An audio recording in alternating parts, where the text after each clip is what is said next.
네, 오늘 함께 읽으신 말씀은 너무나 유명한 한 전투의 내용이죠.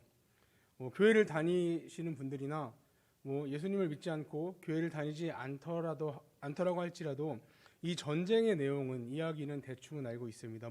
깊은 이야기, 하나님 이름을 얘기하고 이런 이야기는 몰라도 다윗이라는 사람과 골리앗이 싸웠다라는 이야기, 또 누가 이겼는지 알고 있습니다. 흔히 대결을 하는 두 상대 간에 격차가 심하게 날 때 이 이야기를 가지고 와서 표현을 합니다. 다윗과 골리앗의 싸움과 같다라고 이야기를 하죠. 대부분 이런 말을 할 때는 우리 편은 다윗입니다. 그렇죠? 우리 편이 막강한데 이야기를 하는 경우는 없어요. 우리 편이 연약하고 부족한 상황 속에서 전투를 치러 나가는 사람들이 우리가 다윗이다라고 표현을 하고 있는 것이죠. 그래서 막강한 상대편을 골리앗으로 표현하는 것이죠. 왜냐하면 결국은 이 전쟁의 끝은 다윗이 이기니까요. 다윗과 골리앗의 싸움이 있을 때 다윗은 소년이다라고 성경에서 표현하고 있습니다. 이는 골리앗에 비하여 다윗이 외형적으로 작음을 표현한 것이지 우리가 생각하는 그 어린 소년의 나이는 아니라고 봅니다. 반대로 골리앗은 그 키가 지금 단위로 환산해서 보면 정확하게는 2m 92, 3m죠. 거의 3m에 근접한 키를 가진 거인입니다. 외형적으로 봐서 절대 말이 안 되는 전쟁을 치르고 있는 것입니다. 하지만 좀 전에 말씀드렸듯이 결국 우리는 다윗이 전투에서 승리할 것을 이미 믿는 자나 믿지 않는 자나 다 알고 있다라는 것입니다. 이와 같이 다윗과 골리앗의 전투는 비교할 수 없는 상대를 맞이한 연약한 존재, 작은 존재가 승리를 거둔 그런 승리의 기록으로 보편적으로 사용합니다. 약한 우리 편이 크고 강한 적을 상대해서 용감하게 이겼다라는 것을 사용한다라는 것입니다. 성도님들도 이렇게 생각하시나요? 어떠세요? 다윗과 골리앗의 이야기가 겉으로 드러난 것들을 말씀드렸거든요. 작은 상대가 큰 상대와 싸워 이긴 것. 지금 뭐라고 대답해야 되지? 막 불안해. 맞는 것 같은데 또 아닌 것처럼 얘기하고 하니까요. 그래서 오늘 말씀을 통해서 이걸 좀 살펴보고자 합니다. 진짜 이 의미가 이게 단지 살펴보고자 합니다. 오늘 말씀이 기록되어 있는 사무엘상 17장에서는 어찌 보면 두 명의 왕의 기록이 나와 있습니다. 아직은 왕이 되지 않았지만 다윗이 이스라엘의 왕이 되죠. 그리고 다윗 이전의 왕 누구죠? 사울. 우리가 너무나 잘 아는 사울 왕의 이야기가 나옵니다. 이 이스라엘의 초대 왕인 사울은 모든 사람이 보기에도 왕 같은 사람이에요. 제가 왕을 하지 않으면 누가 왕을 할까 싶은 사람이 사울입니다. 사무엘상 9장 2절에 이제 사울에 대해서 이렇게 표현을 합니다. 기스에게 아들이 있으니 그의 이름은 사울이요 준수한 소년이라. 이스라엘 자손 중에 그보다 더 준수한 자가 없고 키는 모든 백성보다 어깨 위만큼 더 컸더라. 그러니까 사무엘이 왕으로 사울을 기름 부어 세우려고 할 때 본 사울의 모습이에요. 이스라엘의 어떤 사람보다 준수한 사람, 잘생겼다, 멋있다, 준수하다, 우리가 아는 그런 준수한 표현이죠. 심지어 키도 커요. 얼굴만 잘생긴 게 아니라 키도 큽니다. 웬만한 백성의 그러니까 웬만한 백성은 사울 옆에 있으면 어깨까지밖에 안 온다는 얘기예요. 머리 하나가 더 있다라는 거죠. 한 180은 넘었겠죠. 대단한 외모를 가진 사람입니다. 비교할 수 없는 잘생김과 큰 키를 가진 사울. 요즘은 어찌 보면 외모 지상주의입니다. 얼굴이 잘생기면요 먹고 살아요. 먹고 살기가 힘듭니다. 중국에 2009년에 어떤 놀라운 일이 일어났는데 뭐냐면 어떤 한 노숙자의 사진이 올라왔어요, 인터넷에요. 근데 이걸 보고 사람들이 반응을 했다라는 건데요. 그 사람은 청궈룽이라는 30대 노숙자예요. 길에서 노숙을 하면서 얻어먹고 사는 사람이었는데 한 아마추어 사진 작가가 그 사람이 거리를 활보하고 지나가는 걸 사진으로 찍었어요. 근데 그 모습이 중국의 유명한 연예인을 닮은 모습인 거예요. 남자 연예인. 우리나라로 말하면 장동건 닮은 사람인 거죠. 거지 옷을 입고 그 모습이 너무 멋있게 찍혀서 그 사람의 인생이 바뀐 내용들이 막 이슈가 되어 나왔습니다. 모델의 일을 하게 되고요. 그리고 그 사람의 그 인생을 다룬 영화도 만든다고 했는데 만들어졌는지 모르겠습니다. 하여튼 만든다는 얘기는 있었어요. 그 영화 감독이 관심을 갖고 그런 영화를 찍겠다라는 이야기는 나왔습니다. 외모 하나로 인생이 바뀐 거죠. 어찌 보면 거지의 인생에서 사람들이 다 추앙하는 그런 인생으로 바뀌었습니다. 2019년에 싱가포르에서 일어난 일인데요. 한 싱가포르의 남성을 한 7명이서 모의를 해서 살해를 했다고 합니다. 근데 싱가포르는 법이 굉장히 엄격해서 살인을 하면 다 거의 사형으로 판명이 날 수밖에 없다고 하는데요. 왜 이 이야기를 가져왔냐면요. 거기 그 7명의 모의한 사람 중에 한 여인이 있는데 나탈리라는 여인인데요. 너무 예쁜 거예요. 그 경찰에서 뭐 이런 사람이 잡혔습니다 해서 보여준 그 뉴스 영상을 보고 그 여인의 팬이 22만 명이 생겼어요. 그 뉴스를 보고. 그리고 그 사람들이 어떤 주장을 했냐면 저렇게 아름다운 사람이 사람을 죽였을 리는 없다. 이렇게 얘기를 해요. 22만 명이 주장을 합니다. 결국 그 여인은 600만 원의 보석금을 물어주고 나왔다고 합니다. 풀려났다고 해요. 물론 뭐 법원에서 법을 다루는 사람들이 그 팬들의 소리만 듣고 그렇게 결정을 하진 않았겠지만 중요한 거는 사람들은 그 겉모습을 보고 저 사람은 살인했을 리가 없어라고 판단을 했다는 것입니다. 이것이 우리가 보는 한계입니다. 우리는 사람을 겉으로만 판단을 합니다. 그리고 그게 맞다라고 생각을 해요. 그래서 이런 외모를 보는 사람들의 눈에 사울 왕은 탁월한 왕이었습니다. 뭐 사람들이 보기에 뭐 저 사람 정도면 왕이 되기에 거스름이 없다라고 생각이 될 인물이었다라는 것이죠. 그리고 어찌 보면 사울도 여기 이것을 신경 썼던 것 같아요. 그러니까 뭐 기자들이 되게 그런 연예인들한테 물어보잖아요. 혹시 당신이 잘생긴 걸 알고 있냐? 뭐 이렇게 물어보잖아요. 그러면 이제 대부분 겸손하게 아니다, 나 못생겼다 이렇게 얘기를 하잖아요. 근데 사울은 알고 있었던 것 같아요. 사람들이 자기의 관심을 갖고 인기를 누리는 것에 대해서 관심이 많았던 것 같습니다. 그래서 인생을 거기에 몰두한 것 같습니다. 나중에 사람들이 다윗에게 관심을 가지니까 이것 때문에 질투를 해서 다윗을 죽이려고 하잖아요. 네, 그런 걸 보면 이런 거에 굉장히 민감한 사람이지 않았을까 생각이 듭니다. 보이지 않는 하나님의 말씀에 순종하는 것보다 사울은 보이는 사람들의 인기에 더 연연하는 삶을 살았습니다. 백성들이 보내는 인기, 여기에 관심을 갖고 살다 보니까 하나님은 무시하는 삶을 살았습니다. 지난 수요 기도회에서 아말렉과의 전투에서 하나님이 명령하시죠.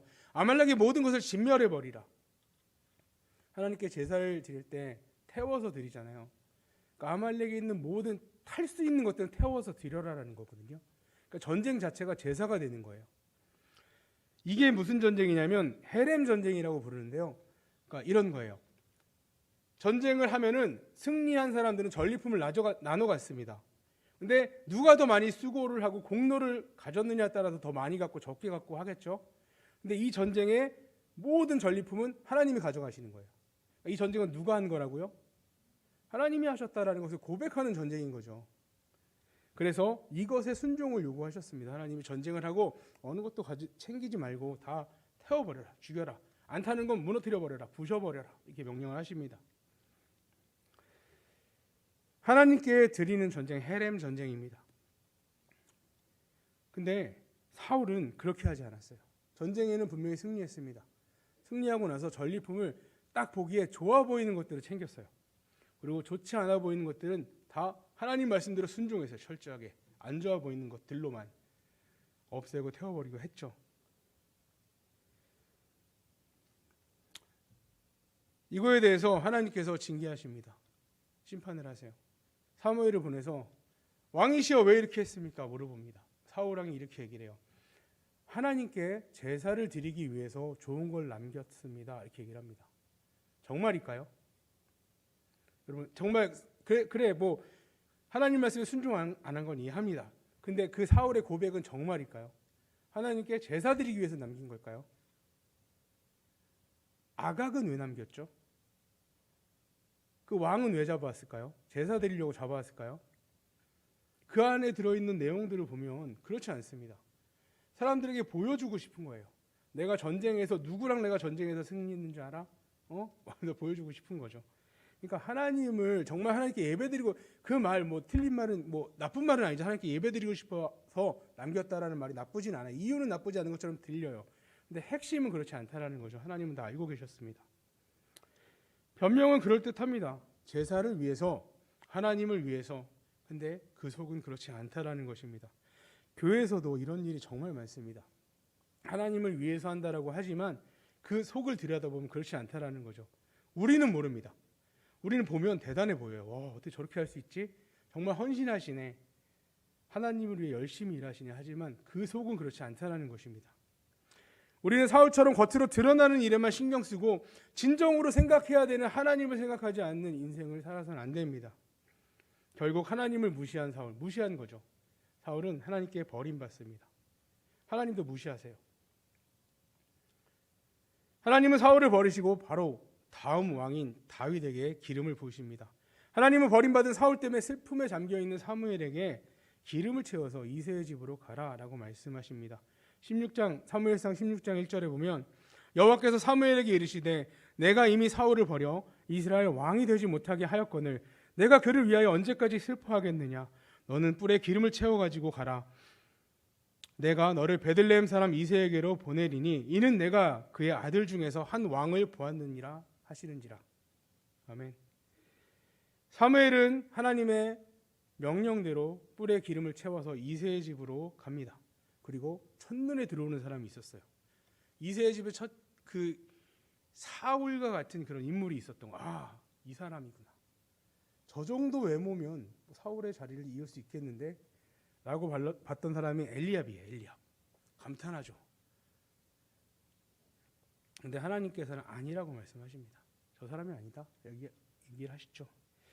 16장 17절에 보면 사무엘상 16장 17절에 여호와께서 사무엘에게 이르시되 그의 용모와 키를 보지 말라. 내가 이미 그를 버렸노라. 내가 보는 것은 사람과 같지 아니하니 사람은 외모를 보거니와 나 여호와는 중심을 보느니라 하시더라. 외모와 키는 내가 버렸어. 그거 보지 마. 이야기를 해주시는 거예요. 자꾸 겉으로 보지 말라고 얘기해 주십니다. 하나님은 사람을 보실 때 외모를 보지 않으십니다. 너무 감사하지 않나요? 너무 감사합니다. 유치부 아이들은 외모를 보지 않더라고요. 선생님을 볼 때 유치부에 많이 지원하시기 바랍니다. 하나님은 외형을 중심으로 두고 보지 않으십니다. 중심을 보십니다. 그래서 우리는 삶 속에서 그것을 인지하고 살아가야 됩니다. 자꾸 사람들만 쳐다보다 보니까 외형으로 꾸미려고 해요. 거짓이죠. 속 안에 들어있는 건 썩어 문드러진 시체인데 겉은 회칠한 무덤처럼 겉에만 꾸미려고 해요. 사람만 속이면 되니까. 근데 그렇지 않습니다. 하나님은 중심을 보십니다. 하나님께서 다윗을 이스라엘의 새로운 왕으로 세우신 그 기준이 신약 성경에 나와 있습니다. 사도행전 13장 22절에 보면 이렇게 나옵니다. 사울을 패하시고 다윗을 왕으로 세우시고 증언하여 이르시되 내가 이새의 아들 다윗을 만나니 내 마음에 맞는 사람이라 내 뜻을 다 이루리라 하시더니 다윗은 하나님의 마음에 맞는 사람이었습니다. 다윗이 왕이 된 이유는요, 하나님의 마음에 맞는 사람이었기 때문이다 라고 기록하고 계십니다. 다윗은 하나님의 마음에 합한 자입니다. 우리 성황교회 모든 성도님들은 다 하나님의 마음에 합한 자가 되시기를 소망합니다. 사울이 왕의 자리에서 버림받은 이유는 불순종 때문이었습니다. 하나님을 무시한 것, 불순종은 하나님을 무시한 것이거든요. 하나님의 뜻에 순종하지 않고 자기 자신의 마음대로 내 뜻대로 나의 방법대로 하나님을 섬겼다라는 것입니다. 겉으로 보기에는 믿음이 좋은 것처럼 보이지만 중심을 보시는 하나님 눈에서는 땡입니다. 실격이에요. 버림받았어요. 초대교회 예루살렘 교회에서도 이런 일이 일어났습니다. 여러분 아나니아와 삽비라 아시잖아요. 자기들의 땅을 판 돈을 하나님께 그 교회에 바치죠. 교회 일에 사용해 달라고 바칩니다. 좋은 일이죠, 여러분. 이거 아무나 이렇게 할 수 있는 게 아니거든요. 생각해 보세요. 아나니아와 삽비라가 땅을 팔아서 바쳤어요.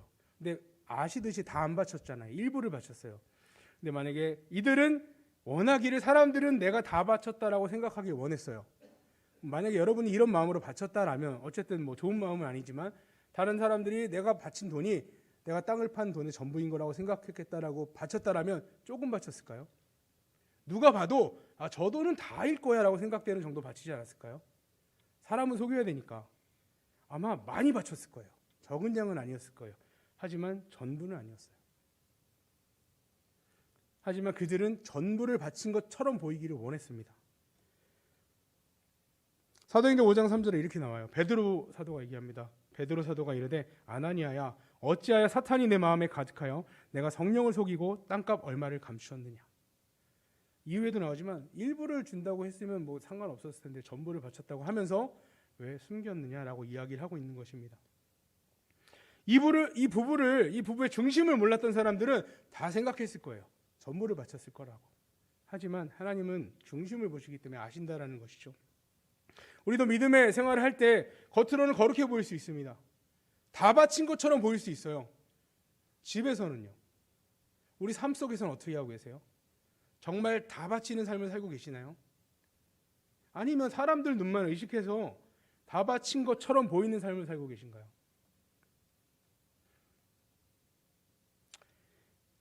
하나님께서 절대로 기뻐하지 않으십니다. 차라리 다 바치지 않은 것처럼 살아가면 돼요. 부족하면 부족한 대로 살면 되잖아요. 나를 속이고 다른 사람도 속이고 하나님도 속이는 행동이죠. 물론 실패합니다.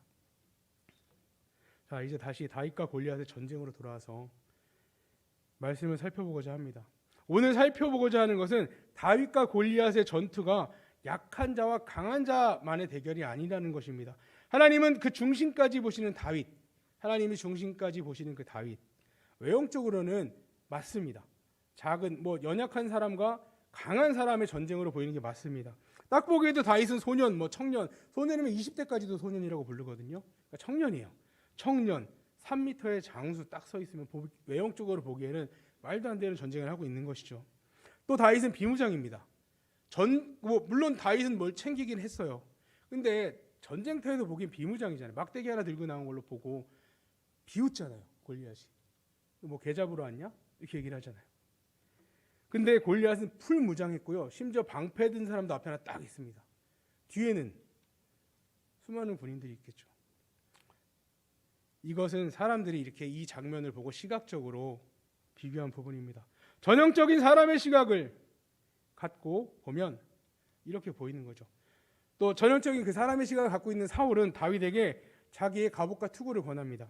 사무엘상 17장 38, 39절에 이에 사울이 자기 군복을 다윗에게 입히고 노투구를 그의 머리에 씌우고 또 그에게 갑옷을 입히매 다윗이 칼을 군복 위에 차고 익숙하지 못하므로 시험적으로 걸어보다가 사울에게 말하되 익숙하지 못하니 이것을 입고 가지 못하겠나이다 하고 곧 벗고. 제가 어렸을 때 이 다윗과 골리앗 전쟁을 애니메이션으로 봤었거든요. 되게 거의 예전에 태권브이 같은 그런 화질에 봤는데 되게 조그만 소년이 사울왕의 옷을 입고 바닥까지 끌리는 그 옷을 입고 막 뒤뚱뒤뚱 걷다가 벗는 장면이 나와요. 그래서 대부분 저 나이 때 이유도 어느 정도는 이렇게 이 그림을 생각하고 있어요. 근데 그렇지 않아요. 제가 옷을 사러 가면 웬만하면 안 입어봐요. 딱 보기에도 안 맞아요. 제 아내가 되게 예쁘니까 이렇게 권한단 말이에요. 아내도 분명히 어느 정도 맞을 거라고 생각하고 권해요. 근데 안 맞을 때가 있단 말이에요. 입어보면 안 맞죠. 그러니까 어쨌든 권한다라는 것은 어느 정도 이게 비슷하다라는 거예요. 맞을 것 같으니까 권하는 거죠. 사울왕이 장난치려고 이 심각한 상황 속에서 다윗에게 맞지도 않는 조그만 아이에게 내 옷 한번, 사울왕 키도 크잖아요. 내 옷 한번 입어볼래 했다라는 것이 아니라는 거죠. 얼추 보니까 맞을 것 같은 거예요. 그래서 한번 입어봐라 권한 거고, 다윗은 입어보니까 어색해요. 평소에 이걸 입어보지 않았기 때문에 이걸 입고 전쟁을 할 수 없는 거죠. 그래서 안 입겠습니다 한 거죠. 이게 어린 아이인데 어른의 옷을 주고 전혀 그런 비웃듯이 그렇게 하는 장면이 아니잖아요. 그러니까 아마 대충 체격이 비슷하지 않았을까라고 추측할 수 있습니다. 그러니까 우리가 생각했던 소년보다는 청년에 가까운 나이지 않을까 생각하는데요. 어쨌든 다윗이 갑옷을 입기에 어색한, 익숙하지 않은, 전쟁을 해보지 않은 사람으로서 어떻게 골리앗과 싸우겠다는 생각을 했을지, 어떻게 그 담대한 마음을 가졌을지 우리 생각해 봐야 합니다. 그냥 성경에 쭉 나와 있으니까 다윗이면 당연히 그렇게 해야 되는 거 아니야가 아닙니다. 우리도 그 자리에 있었다라면 어떻게 했을까 생각을 해봐야 돼요. 우리에게 분명히 그런 일이 닥친다면, 우리의 인생에 말도 안 되는 전쟁에 들어가야 되는 상황이 된다면 우리는 어떻게 그 전쟁을 임할 수 있을지 생각해 봐야 된다는 것입니다. 다윗은 사무엘상 17장 34절에 다윗이 사울에게 말하되 주의 종의 아버지의 양을 지킬 때 사자나 곰이나 와서 양떼에서 새끼를 물어가면 내가 따라가서 그것을 치고 그 입에서 새끼를 건져내었고 그것이 일어나 나를 해하고자 하면 내가 그 수염을 잡고 그것을 쳐 죽였나이다. 다윗이 고백하는 거예요. 내가 아버지의 양떼를 보고 있는 중에 이런 맹수들이 왔을 때 제가 그들과 싸워 이겼습니다. 수염을 잡고 쳐 죽였습니다. 이야기를 하고 있습니다. 다윗이 홀로 양을 치는 일을 할 때 이 공격, 이 경험을 이야기하고 있는 것입니다. 대단하죠. 여러분 혹시 여기 계신 분들 중에 곰이나 사자나 싸워보신 분이 계신가요? 도전해보고 싶으신 분? 해보진 않았지만 나도 다윗처럼 한번 해봐야겠다. 하지 마세요.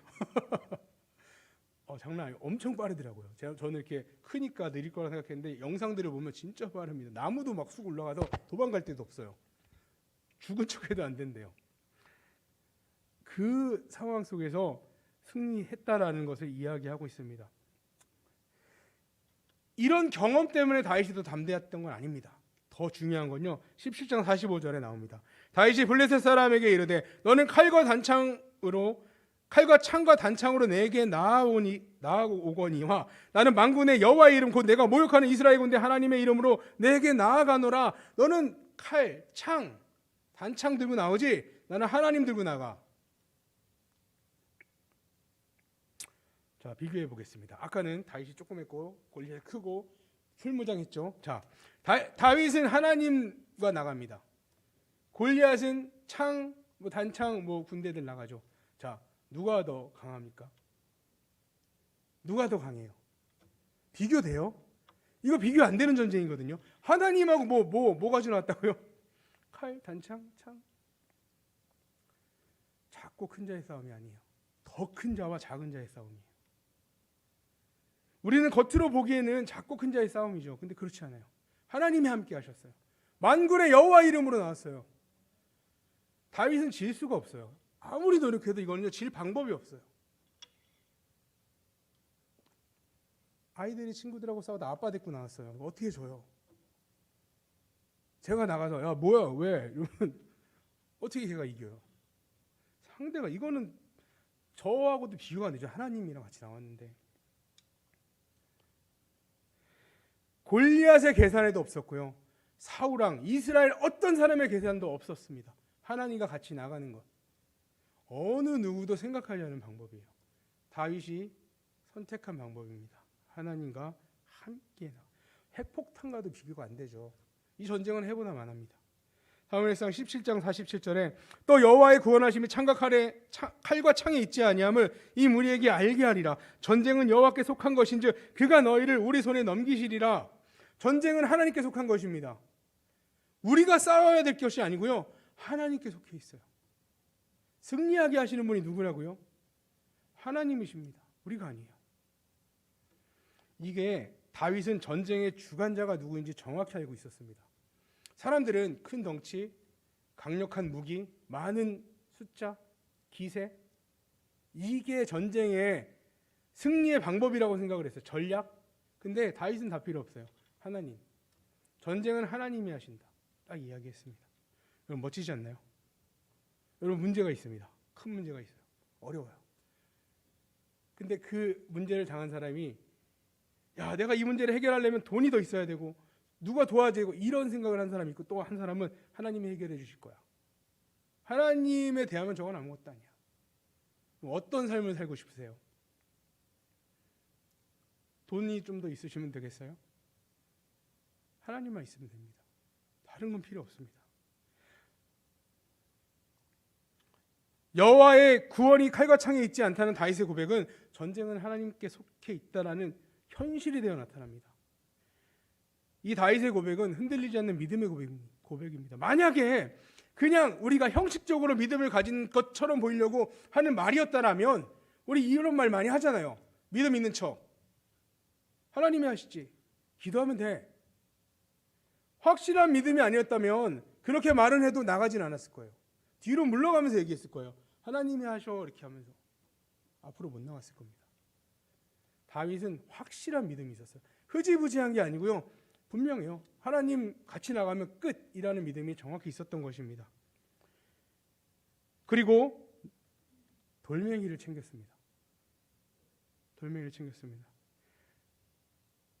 여러분, 전쟁에 나가는데 돌멩이 5개 준비하는 믿음은요, 엄청난 믿음입니다. 여러분, 이런 믿음 가질 수 있겠어요? 전쟁 나가는데 돌멩이 죽으러 가는 거 아니고 자살하러 가는 거 아니고 승리하러 가요. 돌멩이 5개 챙겨가요. 이거 정말 대단한 믿음입니다. 근데 하나님은 하나만 쓰세요. 다윗은 승리하고 나서도 여전히 4개의 돌멩이가 남아있어요.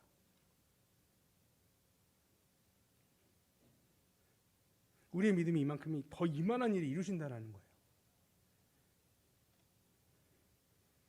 다윗은 지금까지도 보나마나 양을 지킬 때, 사자를 지킬 때, 사자나 곰 앞에서 그렇게 그들의 털을 잡고 죽였을 때도 동일한 믿음이었을 겁니다. 이 골리앗과 싸웠을 때와 동일한, 그가 힘이 세고 전략이 좋아서가 아니고 동일한 믿음으로 싸웠을 거예요. 하나님이 함께 하시기 때문에 나는 이 양들을 지킬 수 있어 라는 믿음을 갖고 있었을 것입니다. 별 볼 일 없는 돌멩이를 들고 골리앗과 상대하는 다윗의 모습, 다른 사람들은 교만하다고 생각했을 거예요. 뭐 왕의 딸이나 좀 차지해 보려고, 인기 좀 끌어보려고. 근데 다윗은 아니에요. 다윗은 정말 그 믿음을 갖고 나아갔던 것입니다. 이것이 믿음이 주는 담대함입니다. 여러분, 믿음이 없이는 담대함을 가질 수 없습니다.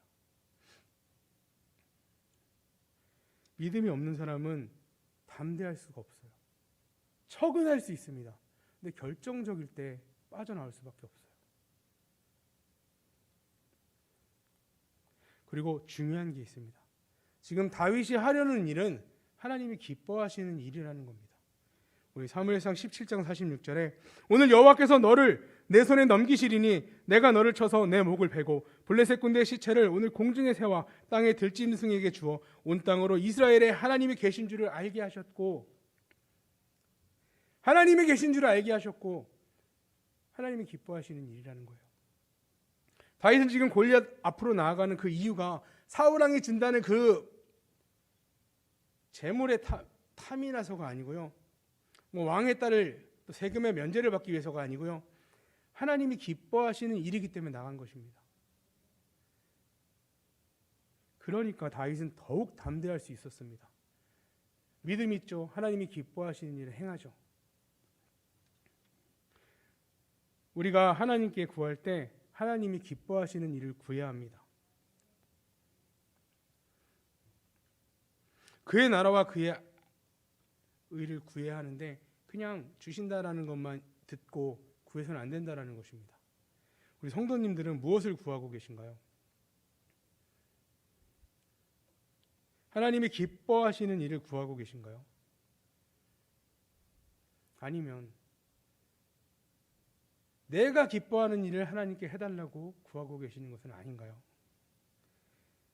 2023년 한 해 함께 하시는 하나님을 전적으로 믿으시고 이 한 해에는 하나님이 기뻐하시는 일을 구해서 이루시는 해가 되기를 축복합니다. 우리 모든 성도님들 이와 같은 축복을 받으시기를 간절히 소망합니다. 기도하겠습니다.